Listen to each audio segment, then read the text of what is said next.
जय मंगला गौरी। हर हर महादेव।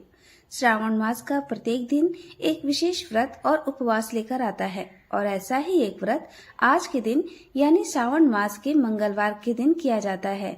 उसे कहते हैं मंगला गौरी का व्रत। यह व्रत माता पार्वती की प्रसन्नता हेतु उनकी आराधना करने के लिए किया जाता है। विवाहित और अविवाहित स्त्रियों द्वारा किया जाने वाला यह मंगला गौरी व्रत अखंड सौभाग्य की प्राप्ति करवाता है, दीर्घायु, स्वस्थ शरीर और हर मनोकामना की पूर्ति करने वाला बताया गया है। और आज इस मंगला गौरी व्रत की आप सभी को बहुत सारी शुभकामनाएं। तो चलिए आज के इस पवित्र दिवस पर हम सुनते हैं मंगला गौरी व्रत की कथा।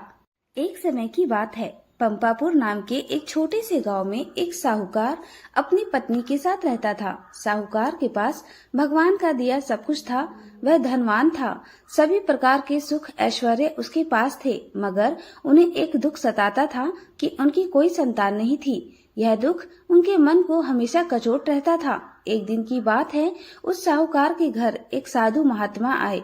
साहूकार ने उनका खूब आदर सत्कार किया और साधु महाराज को अपने निसंतान होने की सारी बात बता दी। तब उन साधु महात्मा ने उस साहूकार को सावन के मंगलवार के दिन किया जाने वाला मां मंगला गौरी का व्रत रखने को कहा और पूजन की विधि बताई। सावन माह के पहले मंगलवार से ही साहूकार की पत्नी ने माता पार्वती का पूजन और व्रत करना शुरू कर दिया। अब वह हर मंगलवार को मंगला गौरी का व्रत करती। ऐसा करते उसे कई महीने बीत गए, मगर उसने यह व्रत करना नहीं छोड़ा। एक दिन उसके भक्ति भाव से प्रसन्न होकर माता पार्वती ने भोलेनाथ से उस साहूकार और उसकी पत्नी के लिए संतान का वरदान मांगा। उस रात साहूकार ने सपने में एक आवाज सुनी, जिस आम के पेड़ के नीचे गणेश जी विराजमान हैं, उस आम के पेड़ का फल तोड़कर अपनी पत्नी को खिला दो, तुम्हें अवश्य पुत्र रत्न की प्राप्ति होगी। अब साहूकार ऐसे आम के वृक्ष को ढूंढने लगा।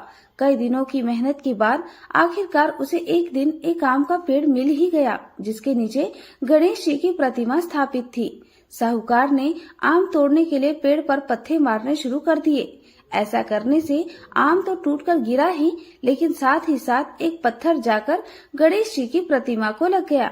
इससे रुष्ट होकर गणेश जी ने उस साहूकार को श्राप दिया, हे स्वार्थी मनुष्य, तूने अपने स्वार्थ के कारण मुझे चोट पहुंचाई है, अतः तुझे भी ऐसी ही चोट लगेगी। माता पार्वती के आशीर्वाद से तुझे पुत्र रत्न की प्राप्ति तो होगी, परंतु वह 21 वर्ष की आयु तक ही जीवित रहेगा, फिर सांप के डसने से उसकी मृत्यु हो जाएगी।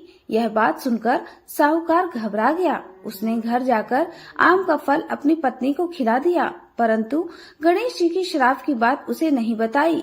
कुछ समय बाद साहूकार के घर में एक सुंदर बालक ने जन्म लिया। साहूकार और उसकी पत्नी ने मिलकर उसका नाम मनु रखा। देखते ही देखते मनु 20 वर्ष का हो गया। वह अपने पिता के साथ व्यापार पर जाने लगा। एक दिन घर लौटते समय दोनों पिता और पुत्र भोजन करने के लिए गांव के तालाब के पास पेड़ की छांव में बैठ गए और भोजन करने लगे। तभी उस तालाब पर गांव की 2 लड़कियां कपड़े धोने के लिए आईं। उनका नाम कमला और मंगला था। कपड़े धोते समय दोनों आपस में बातें कर रही थीं। कमला ने मंगला से कहा, क्यों मंगला, तुझे याद है मैं कब से मंगलवार को मंगला गौरी का व्रत कर रही हूँ। अब कुछ ही मंगलवार के बाद मैं व्रत का उद्यापन करूंगी। इस व्रत के करने से मुझे मन वांछित वर प्राप्त होगा और मैं सुख चैन से रहूंगी। ऐसा कहते हुए कमला आगे बोली, मंगला, तू भी अगले साल के सावन के पहले मंगलवार से यह व्रत प्रारंभ कर देना, तो तुझे भी अखंड सौभाग्य के साथ मन पसंद वर मिलेगा। कमला की बात सुनकर भी व्रत के लिए तैयार हो गई। वहीं वह दोनों पिता और पुत्र लड़कियों की बातें सुन रहे थे। उनके वार्तालाप से साहूकार समझ गया कि कमला नाम की लड़की उसके पुत्र के लिए सर्वश्रेष्ठ है, क्योंकि वह मंगला गौरी का व्रत करती है और उस व्रत के प्रभाव से उसे अखंड सौभाग्य का वरदान प्राप्त है। यह सोचते हुए साहूकार ने तय किया कि कमला का विवाह मनु के साथ करवाएंगे। अब साहूकार कमला के पीछे पीछे उसके घर की ओर चल दिए। कमला के पिता उस नगर के नामी साहूकार थे। उन्होंने कमला के और मनु के विवाह के लिए हामी भर दी और मनु का कमला के साथ विवाह कर दिया गया। अपने ससुराल में आने पर भी कमला ने मंगला गौरी का व्रत नहीं छोड़ा। वह नियम से मंगला गौरी का व्रत करती थी और उसके व्रत से प्रसन्न होकर एक दिन माता पार्वती ने कमला को स्वप्न में दर्शन दिए और कहने लगी, सुनो कमला, मैं तुम्हारे व्रत से प्रसन्न हूँ, लेकिन तुम्हारे पति की आयु कम है। अगले महीने मंगलवार के दिन एक सर्प तुम्हारे पति को लेने आएगा, लेकिन तुम बिल्कुल मत घबराना और उस सर्प के लिए एक प्याले में मीठा दूध रख देना और उसके पास एक खाली मटका भी रख देना। वह सर्प दूध पीकर अपने आप उस मटके में चला जाएगा और तुम उस मटके का मुंह कपड़े से बांध देना, जिससे तुम्हारे पति के प्राण बच जाएंगे। अगले माह का मंगलवार आया। कमला ने यह बात किसी से भी नहीं बताई और माता पार्वती के कहे अनुसार ही किया। सांप आया और दूध पीकर मटकी में जाकर बैठ गया और कमला ने मटकी का मुंह बांध दिया और उसे जंगल में रखाई। माता पार्वती की कृपा से कमला के पति के प्राण बच गए। इस प्रकार मंगला गौरी व्रत के प्रभाव से मनु श्राप मुक्त हो गया और जब घर के सभी लोगों को यह बात पता चली तो सब लोग बहुत प्रसन्न हुए और माँ गौरा के गुणगान गाने लगे।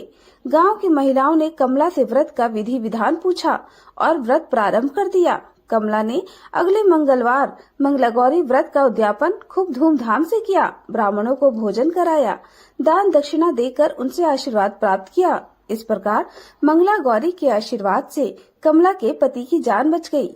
हे माता पार्वती, जिस तरह आपने कमला के पति की आयु लंबी करी, उसी प्रकार इस कहानी को कहते सुनते और हुंकार भरते सब पर अपनी कृपा करना। कहानी अच्छी लगी हो तो चैनल को सब्सक्राइब और वीडियो को लाइक जरूर कीजिए। जय मां मंगला गौरी। आप सभी का बहुत बहुत धन्यवाद।